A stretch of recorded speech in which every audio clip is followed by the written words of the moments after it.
ఓం నమో వెంకటేశాయ. నా పేరు ప్రసన్న. మాకైతే డిసెంబర్లో తిరుపతి నుంచి పిలుపు, స్వామివారి నుంచి పిలుపు వచ్చేసిందనమాట. అందుకనే మేము బ్రేక్ దర్శనానికి వెళ్తున్నాము. ఈ 4 ఇయర్స్లో నేను మొట్టమొదటిసారి బ్రేక్ దర్శనానికి అఫీషియల్గా వెళ్తున్నాను అనమాట. ఇదివరకు లాస్ట్ టైం 2 టైమ్స్ శ్రీవాణికి వెళ్ళున్నాను.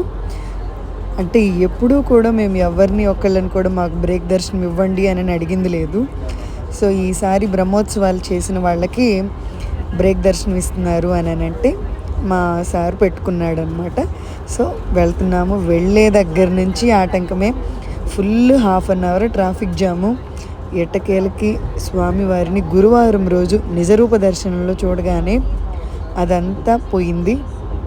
మేమైతే కొంచెం హడావుడిగానే బయలుదేరిపోయాం అన్నమాట. ఇంత హడావుడిలో కూడా దర్శనం అయితే చాలా బాగా జరిగింది. మేము మళ్ళీ తిరిగి అదే రోజు రిటర్న్ అయితే వచ్చేసాము. ఈ ఇయర్కి ఇంకా ఇదే లాస్ట్. మేబీ నెక్స్ట్ ఇయర్ జనవరి నుంచి ఎన్ని దర్శనాలు చేసుకుంటానో చూద్దాము. సరే, ఎలాగో బ్రేక్ దర్శనం కదా అని చెప్పేసి మా అమ్మాయిని కూడా హాస్టల్ నుంచి తీసుకొచ్చేసాను అనమాట. స్వామిని దగ్గర నుంచి చూసిద్ది అని. నార్మల్గా చూసేదానికి నిజ రూపంలో చూసేదానికి నిజరూప కిరీటం కూడా ఉండదన్నమాట. ఒట్టి శంఖచక్రాలు, మినిమల్ జ్యువెలరీ ఉంటుంది. కొన్ని ముఖ్యమైన ఆభరణాలు మాత్రమే వేస్తారనమాట.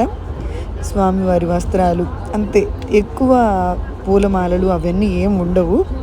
మీలో ఎవరైనా నిజరూప దర్శనానికి వెళ్ళుంటే ఈ ఎక్స్పీరియన్స్ అర్థమవుతుంది.